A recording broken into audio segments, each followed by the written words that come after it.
तर बाबांनो, आज सकाळी जोधपूरमध्ये होतो. मस्तपैकी पाऊस पडलेला. आई घातली सगळे चक्कूल, सगळा रेड झालता. खाली करायला लावली गाडी. त्यावर खाली करून बाहेर आल्यानंतर आपल्याला शुभ्या आणि सुरजा घाट पडलीत. त्यांच्या संग मस्त थंडगार पेलं.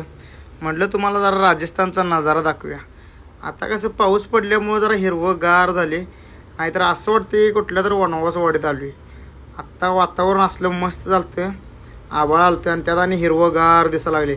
राजस्थानला हिरवंगार दिसायला लागले म्हणल्यावर आज विशेष वेगळा असतो. आलोच पोचलो जालोरला. इमत्या होता इथं रांडचा गाठ पडलेला. एसीत बसलेलो निवांत, एसी लावून दुर्गा ट्रान्सपोर्टमध्ये जालोरमध्ये. मग काय सगळेजण बसलेले. त्यावर नियोजन केलं आम्ही सगळ्यांनी. चला म्हटलं नाश्ता करायला जाऊया, गारबीर पिऊन या. ऊन आणि होतंच. आलो बघा सगळेजण नाश्ता करायला, चहा प्यायला. तीन कचोरी तीन खाल्ली, चहा तीन प्यालो सगळे. चाचा आब्बू तीन इमत्या आम्ही सगळेजण. तर बाबांनो, आज राजस्थानमध्ये इमत्या रांडा आब्बू ही सगळी संघ होती. त्यामुळं आज नियोजन जंगी होतं. आज संध्याकाळी जेवणाचं नियोजन लावायचं म्हणलेत सगळेजण. मग काय लाव्या म्हटलं, जेवणाचं नियोजन म्हणल्यावर काय मग सगळेजण चला म्हटलं लवकर लवकर बाजार करून या. दिवसाबरोबर आलो इथं भाभीपाशी माळवं घ्यायला. माळवं घेतलं. भाभीपाशी ताजं माळवं असते, विषयच नाही. माळवं घेऊन आलो. त्यावर चाचा लुंगीवाला चाचा, आपला हसन चाचा म्हणते त्यासनी, लुंगीवाला चाचा.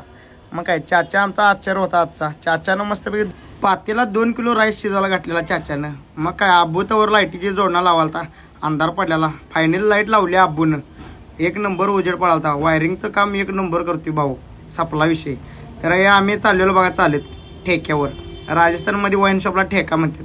हे काय आलो ठेक्यावर मस्तपैकी घेतला बघा खांब्या.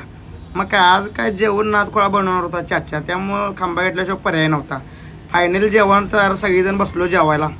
मस्तपैकी अंडागिरी, दालचा राईस, चपाती, दालचा चावल, 1 नंबर जेवण केलं. आणि लुंगीवाला चाचानं जेवण केले म्हटल्यावर काय सुपला शॉट आहे तो, नाद करायचा नाही. तर भावानं कसा वाटला ब्लॉग, लाईक करा, शेअर करा, कमेंट करा, ढकला.